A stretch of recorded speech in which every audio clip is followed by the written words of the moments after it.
All right, everybody, welcome back to Average Golf, Average Golfer.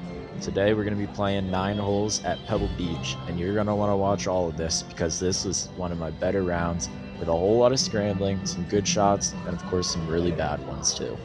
Standing up at the first tee, first ever drop in my golf career, hit a beauty that just tails a bit off to the right into the rough. All in all, a great start though.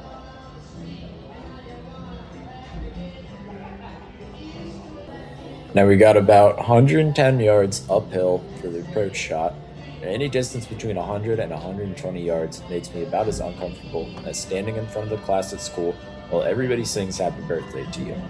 I'm deciding to choke down on the shaft of my pitching wedge, hit a three-quarter shot that should run up to the pin. We made pristine contact, headed right towards the flagstick. Thought it was going to be a good number, and honestly expected a lot softer of a first bounce, but I didn't skull fuck it or hit it off the hosel, so I'm not complaining. If you recall, I mentioned my speed control issues on the green in the first video. I want you to keep that in the back of your mind while I'm standing over this 45-foot putt straight downhill. And I should be expecting a 10-day contract in the mail from the Sixers because I'm an expert on making simple shit look impossible. Get the fuck off my screen, Bugs Bunny. That's better. It's never a good look going from a birdie putt to a par chip, but adversity amplifies greatness, guys.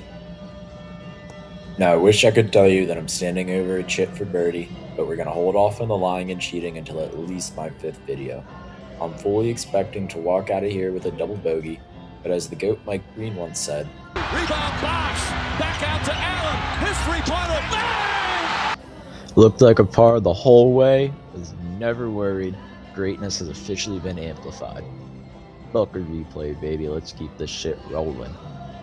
Thank you everyone for watching. I hope you enjoyed. I planned on having these be 2 to 3 holes of video, but I didn't expect for the first hole to take 2 minutes. So I'm going to try and fit another hole in for the future, but this hole was so jam-packed and YouTube Shorts caps at 3 minutes. So be on the lookout for the rest of this 9 holes because it keeps getting crazier. Alright. Let's move on to hole 2 after that completely normal par that encapsulates exactly what this channel is all about. After the lunacy of hole 1, the only thing on my mind right now is keep this ball in play. So naturally, I decide to smother or hook it like I'm trying to smother my face between those thighs tonight, right towards the OB markers, perfectly drawn into the fence to bounce it back into play. What they don't want you to know is that fence is actually a 100-foot brick wall, and that ball was never going out of bounds.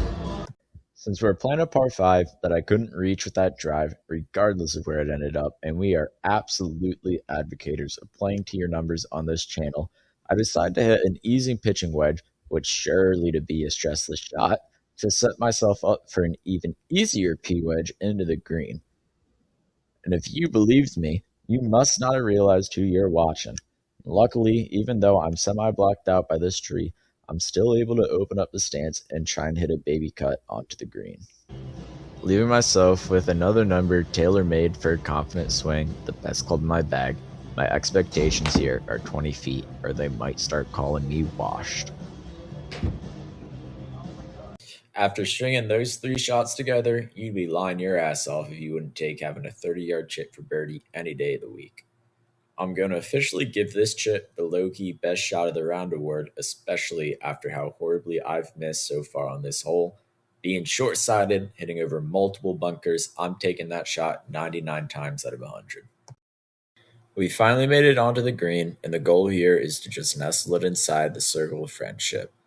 My ass only clenched a little bit there, and just like the real world, a couple of inches is a lot to work with, and we sneak inside that circle and get out of there with a bogey.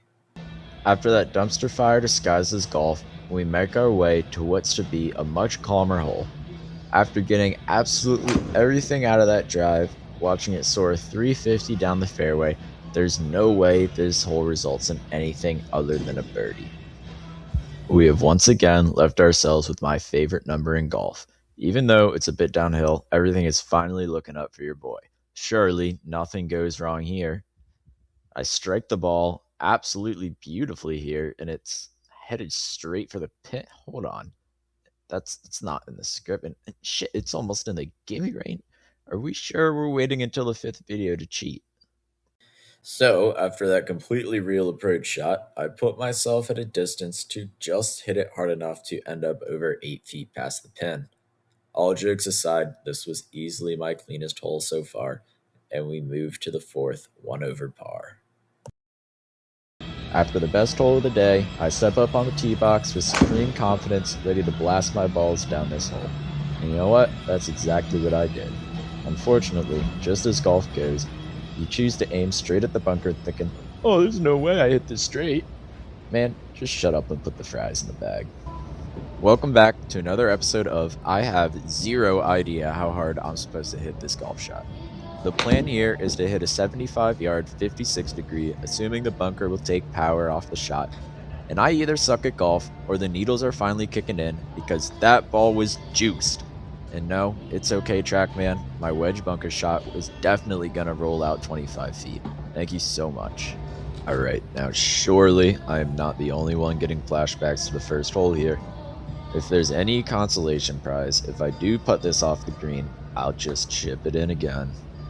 You can see how clearly tentative I was stroking it there, and I'm honestly just as surprised as you all are that that putt ended within 4 feet. We happily walk out of here with another stress-free par. So you're probably wondering what happened to hole 5, and to be completely honest, I wasn't planning on this being longer than 3 holes until I parred the 5th, as you can see by the scorecard, and realized this could be a special round. I unfortunately hit this drive a bit high off the toe. Fortunately, that's my best miss, as the result is a high floaty ball that carries, I don't know, 290, 300, give or take a couple yards, just like this one, landing safely in the fairway. Alright, nothing crazy to say here, just your basic 3-wood to still have over 100 yards left for my eagle chip. Give me some credit though, that 3-wood was absolutely nutted on. Can I get some nice 3-wood, Ben, in the comments below? And I genuinely surprised myself with that 3-wood. 230 uphill, all carry. It's not a common occurrence around here, leaving myself with just 78 yards and a perfect 3/4 56 degree to attempt to make my first birdie of the round. Hold on. Stop the tapes. Did we just genuinely hit 2 good shots in a row? I know you saw that little backspin out the rough to almost a tap in. Got me feeling like I was sitting in anatomy class back on March 6, 2020 when Uzi dropped Eternally Take. Better times. Now standing over our 4th birdie putt in the last 4 holes. This one's gotta fall to really tie this round together. I'll be honest, when I hit it, I didn't think there was a chance, but the ball held its line and it barely caught the low lip for the first birdie of the day. Hell yeah. After arguably 5 good shots in a row, which doesn't sound right coming out of my mouth, confidence at an all-time high at one of the most iconic par 3s in all of golf. 52 degree in hand, you already know we're going right at this pin. Deep breath, in, out, focus, be the ball. This is the next 40 years of your life wrapped up into one moment. The swing is away, good contact, and I pulled it. Sure, be there on club 2, why not? Right into the bunker, short-sided as well. Landing on a downhill slope. Looks like this round's over. Did you guys think it was really over? Because of a silly little bunker shot? You think I'm not made for this? These practice swings have been blessed by Phil Mickelson himself.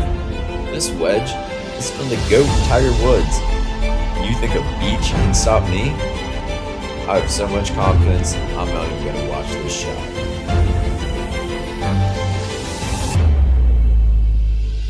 Okay, let's see how we... Are you serious? Do I even want people to watch me? Alright, whatever. At least I can chip this in for par.